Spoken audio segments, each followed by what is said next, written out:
Hello all, welcome. I'm David Scadden. I'm one of your co-chairs for this evening. I'm from the medical school class of 1980, and I'm delighted that my co-chair, Janet Cross, is here as well. She's from the GRS School of 2000. We're delighted that you've joined us, and we hope that despite these odd historic times, we're able to have some time together that we can really enjoy reflecting back on what the school meant to us and also thinking about what the future of the school looks like. So we're delighted that so many of you have joined. We're also delighted that the Alumni Office has helped us put together a program that we hope you'll find quite exciting, and that there'll be something that you can carry forward as you think about what the school will develop into in the future, as we also enjoy what it has provided for us and helped us create the careers and lives that we've had. So thanks to the school, thanks to you, and thanks to Janet. Thanks so much, David. And now it's our pleasure to introduce Dean Stan Gerson as tonight's host. Dean Gerson is a renowned physician and cancer researcher and is serving as interim dean and interim senior vice president for medical affairs. He's also the director of the Case Comprehensive Cancer Center and director of the National Center for Regenerative Medicine. He holds the Asa and Patricia Shiverick Jane Shiverick Tripp Professorship in Hematological Oncology and is a distinguished university professor. In 2012, he received the Case Western Reserve Medal for Excellence in Health Science Innovation, the highest honor bestowed by the School of Medicine. He received his medical degree from Harvard, where he met his wife, Dr. Deborah Leviton Gerson.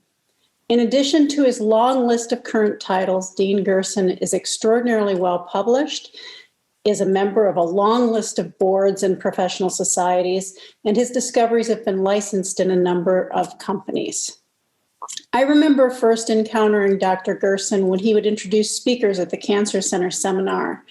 At the time, I was a young PhD student and an aspiring cancer researcher, and those introductions proved to be the gateway to many interesting and inspiring stories that convinced me to remain on the path that defined my scientific career. Shortly after I left the institution, he was named the director of the Cancer Center, a step along the path that has brought him to where he is today. We are very grateful to have such accomplished leadership at the School of Medicine, and we are thrilled to have you as our host. Good evening. I'm Stan Gerson. I'm glad to be here with you. I'm here with Jim Fleming, whom I'll introduce in a couple minutes. I'm glad that you're all with us here this evening. I'm obviously disappointed, as we all are, that we can't be here together in person, and I'm sure that we will work together with you to make this the most vibrant of your alumni events for the weekend. I'm delighted to see you here so that we can celebrate the accomplishments of each of you and of our most esteemed alumni. In particular, I'd like to congratulate the class of 1970, who's celebrating their 50th reunion this year. You've got some pictures with us here, and for everything you've accomplished, and I hope you maintain your pride in the School of Medicine and keep going with your careers. I'd also like to recognize current Dean Society members who support the school on an annual basis and ask that all of you join us in thanking them for how they have strengthened the general philanthropy of the school. If you were here, I'd have you all stand up so we could clap for you and have you wave around to the audience. So now I'd like to introduce Jim Fleming, our current medical alumni board president, who will give us a few updates. We overlapped while he was here while he was pursuing his interest in mesenchymal stem cells. So was I, as part of an effort in regenerative medicine. Dr. Fleming received his undergraduate degree in human biology at Brown University before coming to Case for medical school. He also completed the biomedical science training program here, becoming fully fledged in all the education coursework, followed by fellowships at the Skeletal Research Institute, where he became an expert in mesenchymal stem cells, still an emerging technology, and in geriatrics, through the NIH at University Hospital's Case Medical Center. He completed his orthopedic residency at the Cleveland Clinic Foundation and spine surgery fellowship at the Weill Medical College of Cornell University and the Hospital of Special Surgery in New York City. He specializes in orthopedic surgery with a focus on spine and is currently the interim medical director of the Adena Bone and Joint Center in Chillicothe, Ohio. Dr. Fleming has been a recipient of numerous awards for his clinical care and research, and was last year's recipient of the Clifford J. Voigt MD Class of 34 Alumni Service Award. Here at the School of Medicine, he has served as an instructor and guest course lecturer and has spent countless hours over the past years mentoring our medical students, allowing them to shadow him in his practice and offering them valuable insight and advice. Dr. Fleming, the floor is yours. Thank you, Dr. Gerson. It's exciting to hear all the developments at my alma mater, and I'm glad you all are here to join us in celebrating some of the accomplishments in this School of Medicine. I'd like to take a moment and acknowledge our medical alumni board members who work so hard to engage all of you. They create opportunities to connect with our students and alumni, and they are our ambassadors for advancing the School of Medicine. So thank you so much, Medical Alumni Board. I'd be remiss if I didn't talk about some of the leadership on our board. Our secretary is Ronald Posner, who's going to be involved with efforts in improving and evaluating our charter. Our committee chairs include Tom Abelson, who does a fantastic job of getting excellent candidates for the awards, which you'll see shortly. Pam Brown in nominations gets alumni who would like to be involved with the School of Medicine and identifies great candidates who are engaged in that process. Our engagement chair now is Janet Cross, and she kind of not only is a co-chair for this reunion, but she's a PhD. So when she was selected, there was some consternation over a PhD heading all the engagement activities over an MD-dominated alumni board. But she's done a fabulous job with energizing the PhD side as well as the MD side and getting interdisciplinary connections between those two avenues. Our development chair has been James Rombasak, but Fred Schnell will be taking over, and we want to thank James for all his work he's done with development and getting scholarship and awards to our School of Medicine. And last but not least, Edward Sidar.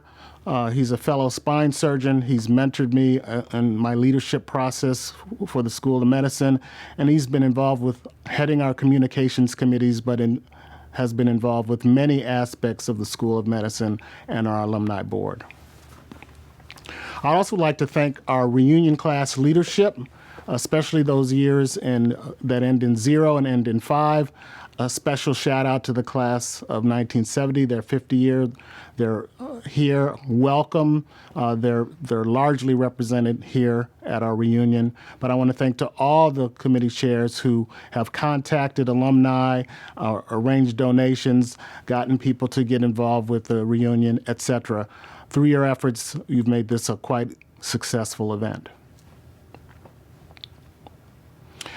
I also would like to encourage all the alumni to join MedConnect. You just have to go medconnect.case.edu. It's our digital platform that helps the School of Medicine and students and alumni connect for mentoring and networking opportunities. It's funded. There's many users, thousands of users. It's constantly increasing. And I can tell you from personal experience with orthopedic residents and students from the Case School of Medicine who want to become interested in orthopedics, that those mentoring activities and those connections have been more valuable to me than anything that I've done for the students. So I think your relationship and your experiences will be the same. So please consider joining MedConnect and connecting with our students. It's easy. Back to you, Dr. Gerson. Well, thank you, Jim. And now we'd like to move on to recognizing our 2020 Medical Alumni Board Award recipients. I'll note that I was one a little while ago, and so I certainly respect and am grateful for this effort on the part of the medical school alumni to be so thoughtful as to give out these awards through your board process. I'd like to express my gratitude for our Medical Alumni Board Awards Committee and all the hard work they did evaluating candidates, both soliciting, engaging, getting to know the candidates, and making their selections, and for reaching out to classmates and colleagues to gather such outstanding nominees. Each year, the board has tough decisions, and thanks to all of you. We'll begin with this year's presentation of our Distinguished Alumni Awards. These awards are one of the School of Medicine's highest alumni honors and are presented in two categories, Distinguished MD and Distinguished MD PhD or MD PhD or PhD. This year, we are pleased to present Distinguished Alumni Awards to two outstanding candidates. The recipient of the first 2020 Distinguished Alumnus Award in the MD category is Hoover Edgar. Dr. Edgar is professor of pediatrics at the Johns Hopkins School of Medicine. He is a senior faculty member in the newly created Division of Adolescent and Young Adult Medicine. He is faculty co-leader of the Sabin College of Johns Hopkins School of Medicine College Advisory Program. He served as one of 8 specialty directors of the American Board of Addiction Medicine and now serves as a member of the Board of Directors of the American College of Academic Addiction Medicine. He has received multiple accolades and acknowledgments in recognition of his teaching and leadership and his focus on interdisciplinary and transdisciplinary education for healthcare professionals, including medical students, residents, fellows, and postdoctoral students. He is nationally recognized for his contributions in educating healthcare professionals about substance use and substance use disorder as a healthcare problem and its impact on the addiction that has on children and families. After graduating in 1979, he completed his residency in pediatrics at the Children's Hospital of Cincinnati, followed by a fellowship in adolescent medicine at the University of California, San Francisco, prior to being recruited to Johns Hopkins. He led a facilitator and training development program whose curriculum developed into a national initiative for educating healthcare professionals in over 15 disciplines and became a major focus of his career over time and his professional growth and development. Congratulations, Dr. Edgar. I am so deeply honored and humbled to be chosen as the recipient for this award. I'm sad that I'm not able to be there in person with you to tell you all how much this means to me and how deeply appreciative I am to be recognized in this way. To the nominating committee and to all those who took part in the selection process, and to all of my friends and colleagues at Case Western Reserve University, I simply say to all of you, thank you, thank you, thank you. You know, there is an old saying that the apple doesn't fall too far from the tree. And for me, Case Western was the tree that provided me with the foundation for all that I have done and all that I have accomplished.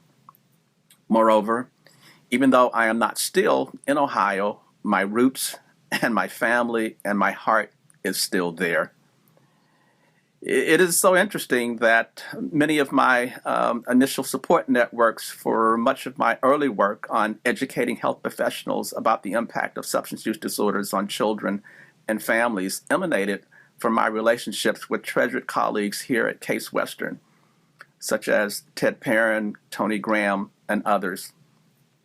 And in fact, my interest in adolescent health developed from an opportunity for me to accomplish Trina Anglin, one of my early mentors during medical school, who allowed me to go along with her to the juvenile detention center. That one experience alone set off in me a personal mission devoted to improving the health and well-being of adolescents and young adults. And even my venture to the White House Office of National Drug Control Policy was facilitated by contacts from Ohio. The acquaintances and the relationships that I have made during my time at Case Western have been ones that I have treasured and cherished. There are so many inspirational figures who I've always admired so much such as Lolly Trotter, Bob Haney, and others who served as a beacon of hope for us as students and urged us on. But to all who are in my class, to those who have preceded me, to those who have followed me, I owe a debt of gratitude and many thanks. And I'll simply end by saying that early on, what I learned from one of my mentors was that if you do good, you will get good.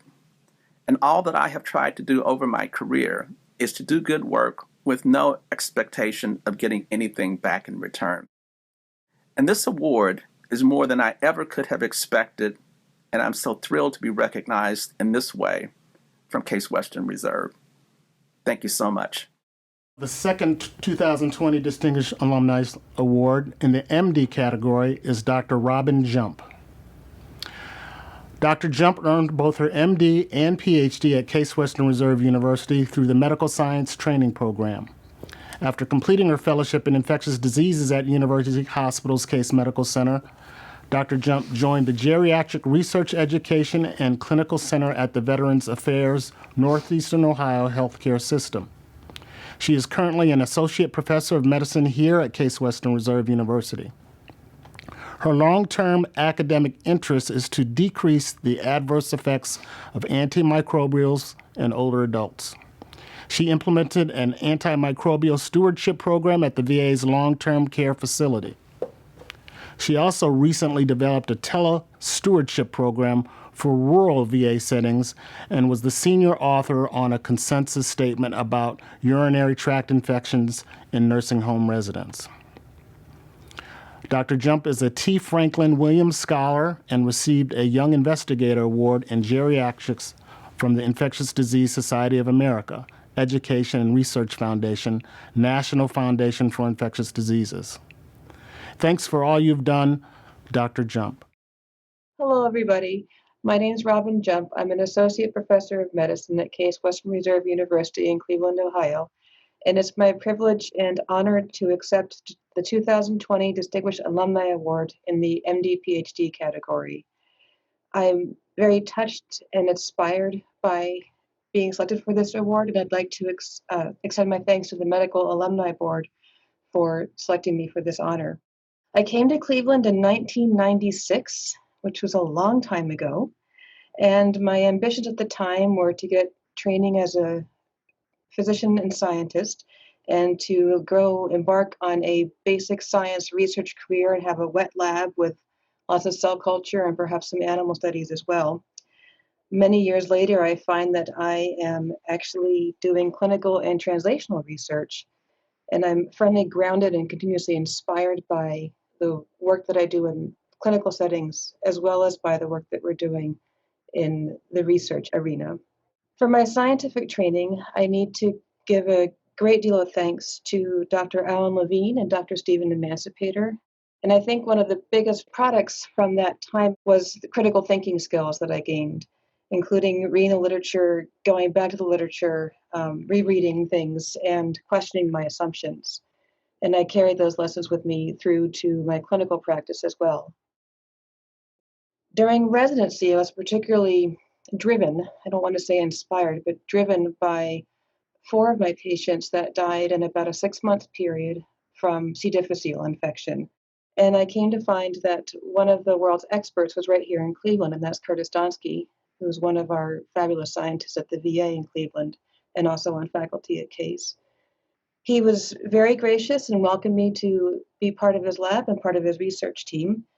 And I'm tickled at this point that my office is right next door to his, which is pretty fun. He's also continues, like Alan and Steve, to be a fantastic mentor for me.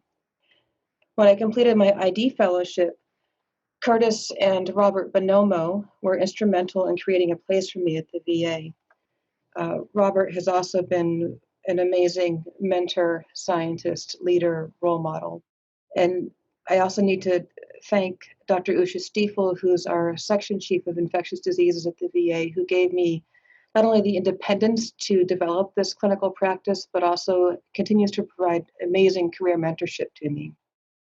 I received a lot of kindness and love and training from my geriatric trained colleagues, especially Dr. Patria Gerardo, as well as Nana Necameri, Louise Baer, Mary DeLorso, and Rosalind Schuler. I've been fortunate enough to stay on as faculty at Case Western. I have an academic home at Case in the Department of Medicine and the Infectious Diseases Division that was led for many years by Dr. Bob Salata, who's now, of course, our Chief of Medicine, as well as Dr. Henry Bohm, who's currently the Chief of ID. And Martha Salata has been one of the great stabilizers of my career over many years as well. So moving forward, my plans are to continue to advocate for nursing homes and nursing home residents and the people who care for them, especially in this era of COVID-19. And this continues to involve antibiotic stewardship and infection control and prevention.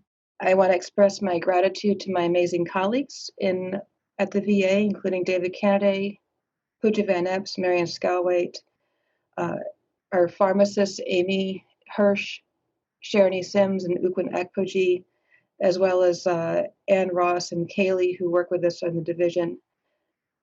I also want to thank Dr. Federico Perez, who's been my partner on many research studies and clinical work, as well as for our laboratory, which has many amazing individuals, including Bridget Wilson, Thaisa Bay, Sana Song, Richard Banks, and Jan Briggs. And Jan is a nurse practitioner who has actually been instrumental in my training since I was just a baby ID fellow. And finally, and most importantly, I would like to thank my husband and my two sons, Peter and David, and our extended family for their support, their love, their generosity, their kindness, and for cheering me on through many adventures in my career. Nick has been an amazing support, and I'm very grateful. Thank you very much. Sorry for the emotions around my family. They're very important to me. And I'm very honored to have been selected for this award. Thank you. Our next award is the Early Career Leadership Award, which is presented to an alumnus who graduated in the last 15 years and has made extraordinary contributions in areas including community service, clinical or research expertise, mentoring, social or civic engagement, and other notable accomplishments.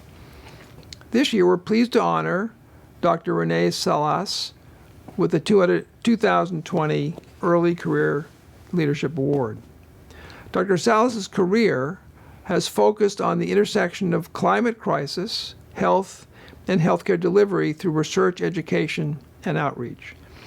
She is a Yerby Fellow at the Center for Climate, Health, and Global Environment at the Harvard T.H. Chan School of Public Health, as well as an affiliated faculty and a previous fellow, Burke Fellow, of the Harvard Global Health Institute.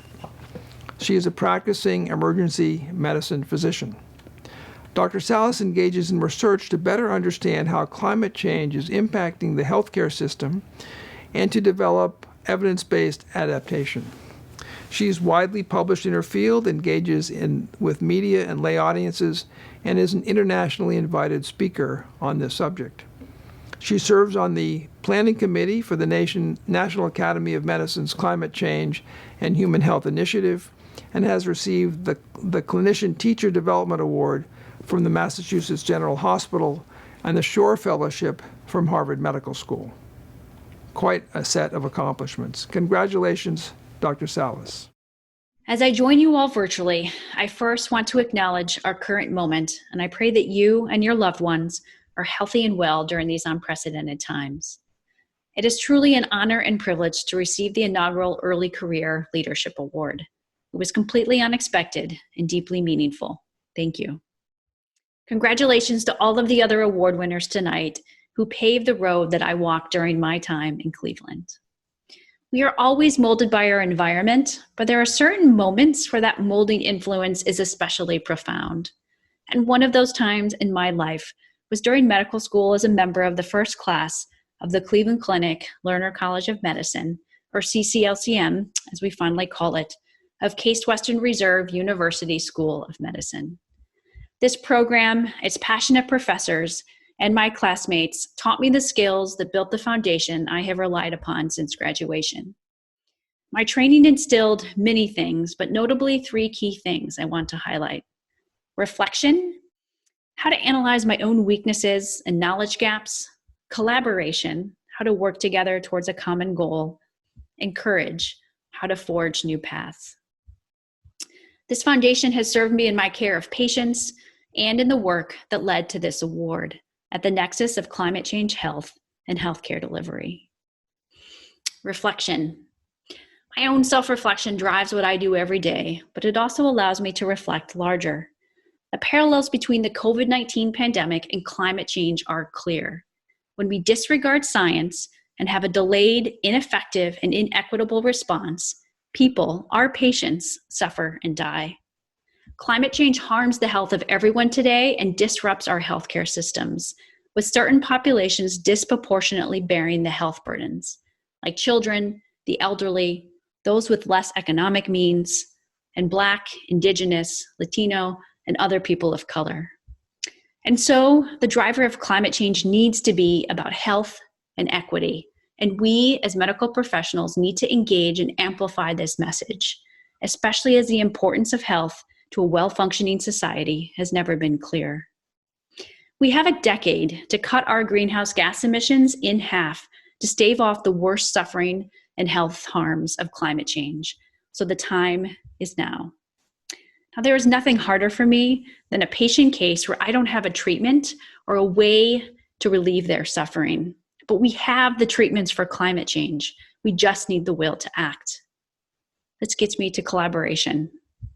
Just like when saving a patient in a trauma bay in my emergency department, it takes a team of people to save that life, just like I worked in problem-based learning groups at CCLCM. And it will take all of us working together to achieve the will needed to act swiftly and decisively on climate change. And last is courage. Leadership had the courage to believe that education could be done differently when they created CCLCM. And we as a medical community and society need to capture that same courageous spirit to reimagine what a healthy, just, and equitable future can look like. So may reflection, collaboration, and courage serve as guides for all of us as we find a path forward together. Thank you. Each year, the Medical Alumni Board selects an honorary alumnus as part of our annual awards program. This award is bestowed on someone who did not graduate from Case Western Reserve University School of Medicine, but who has spent a distinguished career at the university and is a national leader in his or her specialty. We are pleased to honor Dr. Mitch Drum as our 2020 honorary alumnus. Dr. Drum received his BS in genetics from The Ohio State University in 1983 and his PhD in human genetics from the University of Michigan, quite a pairing there, in 1990. He was a student in the lab of current NIH Director Francis Collins, with whom he was a co-discoverer of the gene that causes cystic fibrosis. He joined the faculty at Case Western Reserve University in 1992 in the departments of Pediatrics and Genetics and Genome Sciences. He holds the Connie and Jim Brown Professorship in Cystic Fibrosis Research. In May of this year, Dr. Drum was appointed Interim Vice President for Research and Technology Management of Case Western Reserve University. Dr. Drum's work in cystic fibrosis has led to pioneering search for drugs that could potentially correct genetic defects that cause this terrible disorder. Because of collaborative success in cystic fibrosis, Dr. Drum brought together faculty from across Case Western Reserve University in 2015 to form the Research Institute for Children's Health. This goal of this organization was to help implement laboratory to clinic research programs for other rare genetic disorders patterned after the cystic fibrosis approach. Dr. Drum currently serves as the Institute's director. In addition to his research program, Dr. Drum also values education as well as providing opportunities for aspiring young scientists. He directs a summer internship program that provides lab experience to undergraduates from around the country, as well as high school students in the Cleveland area. In 2009, Dr. Drum was awarded the Bruce M. Jackson Award for Undergraduate Mentoring. Quite a set of accomplishments. Welcome, Honorary alumnus Mitchell Drum. Congratulations. Thank you very much for this wonderful honor. I am humbled and cannot express my gratitude enough. As many of you know, I've been here for quite a while. I've been in the School of Medicine now for 28 years and have had the wonderful experiences of not only watching my daughters grow from little girls into wonderful young adults, but also watching areas in the field of medicine advance in incredible ways. My research has been in cystic fibrosis, a genetic disease that we've had the wonderful experience of seeing some fabulous new drugs develop over the course of the last few decades. I've been able to be part of that, and for that I could not be more thankful. Because of those successes, we're now moving on to other genetic diseases and trying to see if we can find ways to treat those as well. And that's something that the School of Medicine will be a very, very big part of. So again, I can't thank you enough, and please enjoy the rest of the evening. Thank you. Next up is the Clifford Voigt MD Class of 34 Alumni Service Award. Since 1984, this award has been presented to an alumnus who best emulates the spirit of Dr. Voigt in unselfish devotion and extraordinary volunteer service to Case Western Reserve University School of Medicine. This year's honoree is Dr. Stephen Riccinati. As Associate Dean for Student Affairs, Dr. Riccinati leads the Office for Student Affairs and the academic societies to support and guide students during their journey at the School of Medicine. He serves as the founding dean of the Joseph Warren Society and was my son's dean. Dr. Riccinati has a strong commitment to student success, diversity in medicine and teaching. His greater than 20 years of experience practicing medicine in county hospitals has taught him the need to protect the most vulnerable and marginalized patients. He believes that the Office of Student Affairs creates a safety net to capture those students who struggle and support all students as they pursue their mastery. Dr. Riccinati has received teaching awards from Metro Health Medical Center and the Master Teacher Award from the American College of Physicians, Ohio chapter. Dr. Riccinati received his bachelor's degree from Northwestern University and his MD degree from our School of Medicine. He was the founding director of the IQ Group program as part of our new curriculum, the problem-based learning groups that are the foundation of the W2 curriculum. Dr. Riccinati, congratulations. Thank you, Jim Fleming and the Alumni Board, for choosing me as this year's Clifford Voigt Alumni Service Award winner. I'm grateful and humbled to receive this award. I've always felt that this university has given me more than I have given in return. For me, this is where it all began. As I started here as a student in 1990, I met my wife, Ellen Gellis, class of 94. I gained my profession and my sense of meaning. Over the years, I've had the privilege of working closely with our students. And in this instance, too, I get more than I give. The chance to experience their hope, their creativity, their intelligence has really been a gift. So I invite you, my fellow alumni, to come home to where it all began, to experience our hope, our creativity, our intelligence. You will find it uplifting. Lastly, I stand on the shoulder of giants. I want to thank my wife, my children, my parents who have allowed me to serve. I want to thank my faculty mentors, Pam Davis, Bob Haney, Ken Smith, who've always been there to help along the way. Thank you all. Next, we have the Special Recognition Award. This is presented to individuals who have made extraordinary contributions to the field of medicine and provided notable service to the School of Medicine. I am pleased to present this award to Dr. William Carson. Dr. Carson is chairman of the board of directors at Otsuka Pharmaceutical Development and Commercialization. It's a company of the Tokyo-based Otsuka Pharmaceutical Company, which reports to Otsuka Holdings. He was most recently the president and CEO of this company with a proven track record of successful clinical development of pharmaceutical compounds leading to worldwide regulatory authority approval. Additionally, his tenure was highlighted with the approval of the first digital medicine, Abilify MySite.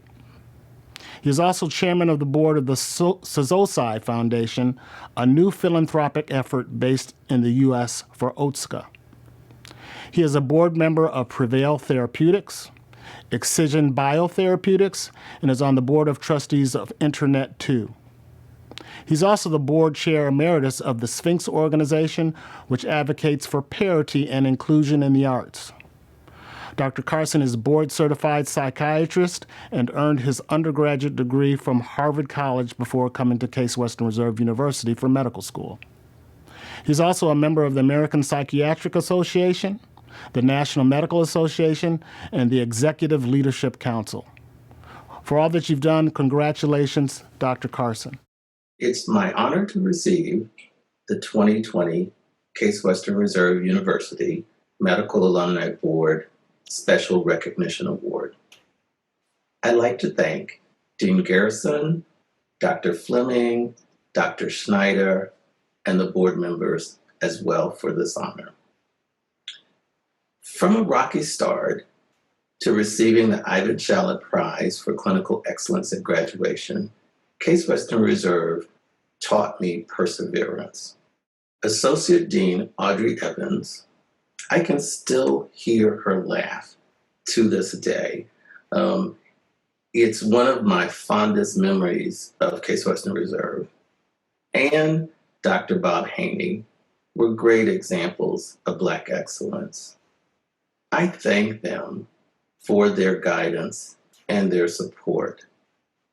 They created an environment which allowed all students to foster.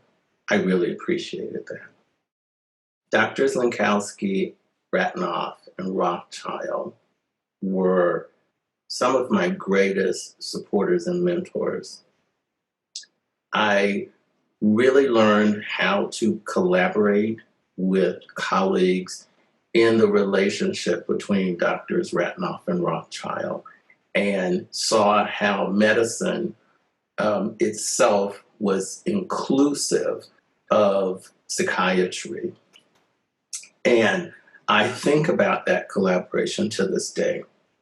I also thank them for teaching me how to mentor, approaching young folks as peers, listening to their ideas, and encouraging them.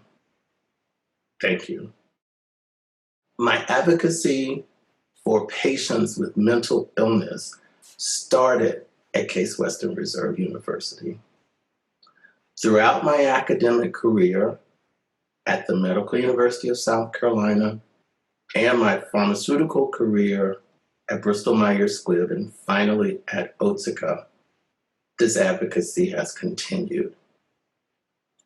I am most proud of my role in the FDA approval of the first digital medicine, Abilify MySite, to treat patients with schizophrenia, bipolar disorder, and major depressive disorder. In this next phase of my life, I will push for mental health decriminalization and will utilize all of the benefits of big data and technology to improve the care and lives of patients facing challenges with mental illness. I also have to take a moment to thank my parents, Fanny Carson, William Carson. They were school teachers in South Carolina, and I still remember seeing them at graduation, and along with an entire entourage of family members who were there as well. And Their support always helped me to make it through all of my education as well as my career. And I would be remiss if I didn't thank my sister, Winifred Carson Smith, who has always taken care of me and who fondly calls me her little brother, even today as a 61-year-old retired individual. Again, I am grateful and honored to receive this award. Our next award is a new one inspired by the dedication of both the inaugural recipient as well as the person for whom it is named. This award will honor members of the School of Medicine community whose work has significantly addressed systemic or unconscious bias, improved the lot of people whose health has suffered because of systemic or unconscious bias, and enhanced the professional opportunities of members of ethnic, racial groups, or cultural groups that are underrepresented in the healthcare fields. But first, here's some background on the award's namesake, Dr. Robert Haney, class of 1978. As a PhD student at CWRU, Dr. Haney was surprised by the contrast between the population of the university and the surrounding neighborhoods, just walk down the street. As he continued his career here in medical school and eventually as staff and faculty, he decided to do something about it. Reaching out to the local John Hay High School, he founded the Robbins Bridge program to connect students from the Cleveland Metro School District to the School of Medicine. Wanting to see more students of color and Cleveland residents represented in the undergraduate and professional levels of the university, he continues to work with John Hay on the board of directors of the Cleveland School of Science and Medicine, and in partnering with the Joan C. Edwards Charitable Foundation on their Health Professionals Pipeline program, creating a direct avenue for students from John Hay High School to the CWRU School of Medicine. Quite an accomplishment. Dr. Haney has also begun what he calls the Four Corners Project, working with the Bolton Elementary School, Cuyahoga County Juvenile Justice Center, University Hospitals Otis Moss Junior Health Center, and the Oviatt Institutional Baptist Church in the Fairfax neighborhood to improve the quality of life in the neighborhood and aid the children in Cleveland metropolitan schools. Dr. Haney in every aspect of his life and career seeks equity, equality, and justice in education and medicine. For these reasons, it is most fitting that this new award bears his name. Here's a video of Dr. Haney along with Dr. Fleming and Dr. Abelson talking about why this award is so important.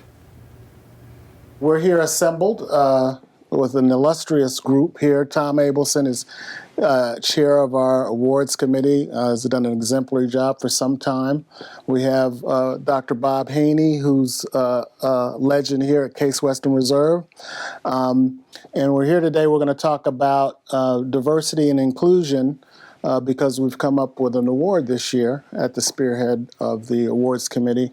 And our inaugural representative will be Dr. Coy. I didn't have the pleasure of knowing Dr. Coy, but I'm sure Dr. Haney and Tom have some fond remembrances. And so I guess I'll kick it off with Dr. Haney. What does diversity and inclusion and the importance of that mean to you, Dr. Haney? Yeah, well, it's like equality and equity. In other words, equality means being asked to the dance, and equity means being asked to dance. And so when you talk about diversity and inclusion, it's how do you end up in any profession which adequately represents the population you're going to serve or the population that is going to serve you. And it's just really kind of, I don't want to say kind of frightening, but I thought by 2020 we'd be much further ahead. In the last couple years, diversity we've talked about for a long time, mostly talk, not done. In the last few years, the word inclusion is in it, and it's in the name of this award. Do you know the evolution of that? It makes sense. I just haven't heard people talk about it. Yeah, I think that's being asked to dance. In other words, diversity is being invited to the party, but inclusion is being asked to dance. And I don't think men have been asked to dance. To me, inclusion means not just bringing people in, but bringing people in who eventually become chairs of departments, program directors. I was a program director for 10 years. You don't. If I ask somebody, name another African-American program director in the city of Cleveland who's been a program for 10 years, you really have to scratch your head because I don't know who that is. Because those are important people because they work with the residents. So to me, the inclusion part is that. The diversity part is bringing me here. The inclusion part is asking me to dance. So this is an important milestone for the School of Medicine, this set of awards. And this award in perpetuity, forever and ever, will be known as the Robert L. Haney Diversity, Equity, and Inclusion Award. So, what? Forever and ever will be known as the Robert L. Haney Diversity, Equity, and Inclusion Award to be given to those esteemed individuals who made the grade. So I can't shake your hand, but it's, I could tell some Dr. Haney stories as well from my experiences, but I don't want to get too misty. But congratulations to you, and congratulations to the Coy family. So this is the award that we're gonna be given, and you can look at it and look at the back. What does it read on the back? Would you read it? Case Western University School of Medicine, Robert L. Haney Diversity, Equity, and Inclusion Award, established by the Medical Alumni Board in the year of 2020. And it has John, quotes, Jack, end quotes, L. Coy, Jr., MD. It's beautiful. It's absolutely beautiful. Okay. Thank you so much, everybody. Appreciate your time. That was a wonderful historical moment in the School of Medicine, and I'm humbly gratified to be a part of it. The inaugural recipient of the Robert L. Haney Diversity, Equity, and Inclusion Award is Dr. Jack Coy. Many of you remember him as the past Dean of the Student Affairs. He was an innovator in medical education who placed an emphasis on compassionate patient care. He received his undergraduate degree and medical degree from Harvard and a doctorate of medical science from Columbia University in 1935. During World War II, Dr. Coy served as a technical aide in the Office of Research and Development's Committee on Medical Research at Columbia. It was during this time that he met Dr. Joseph Wern, then professor of medicine at Western Reserve University, and the two first began to discuss the state of medical education in the United States.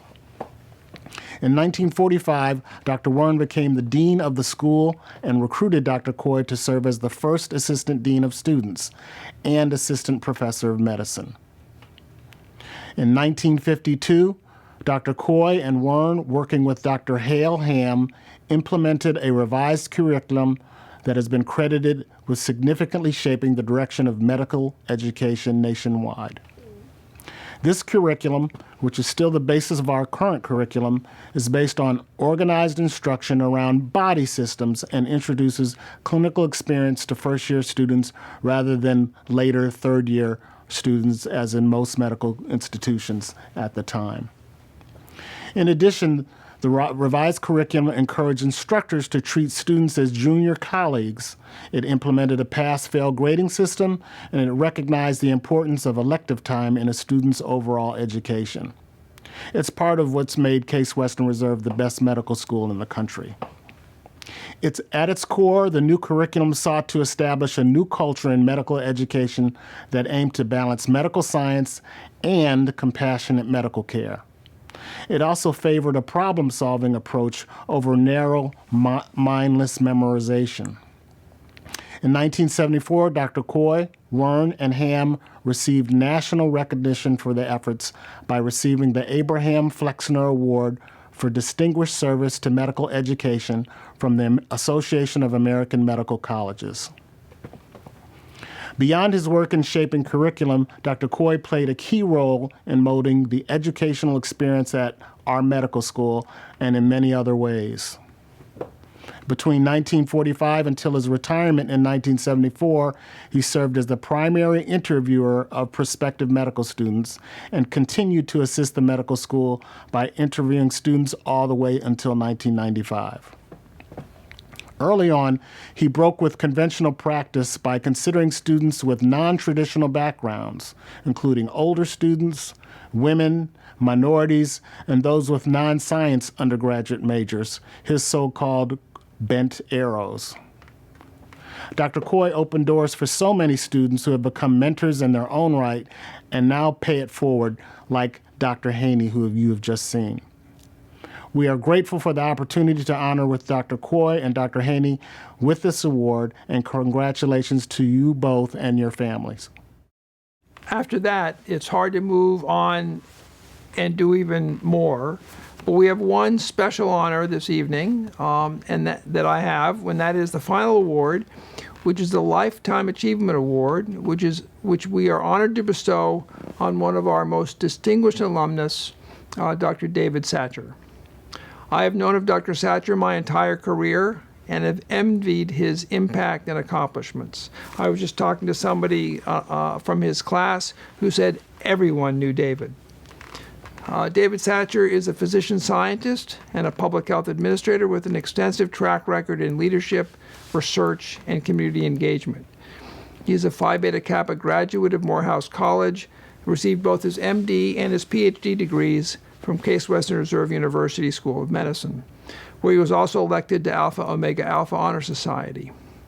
Dr. Satcher served, as we well know, as the 16th Surgeon General of the United States from 1998 to 2002, and the 10th Assistant Secretary for Health in the Department of Health and Human Services from 1998 to 2001.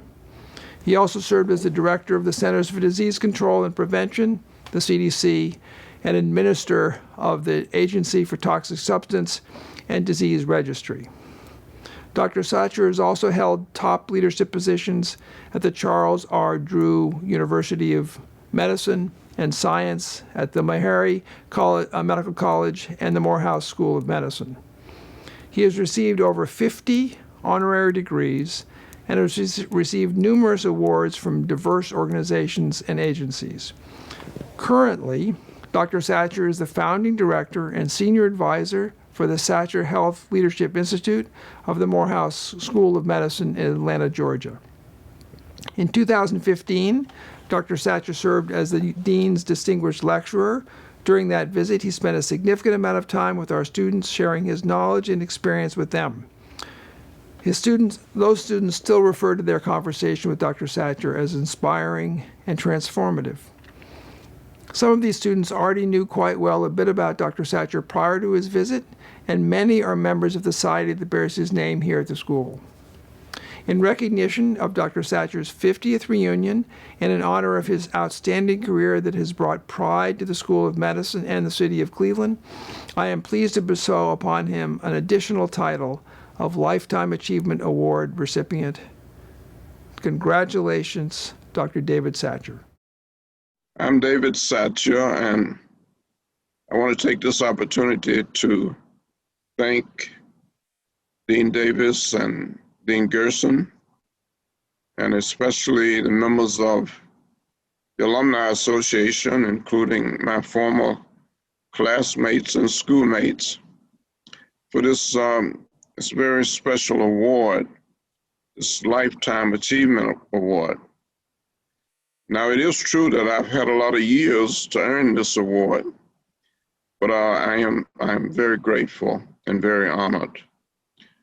When I came to Case Western in 1963, I had spent my life in Alabama and Georgia, including graduating from Morehouse College in Atlanta. It was primarily a segregated environment, and I had worked with the student movement, had been arrested for trying to eat at restaurants downtown.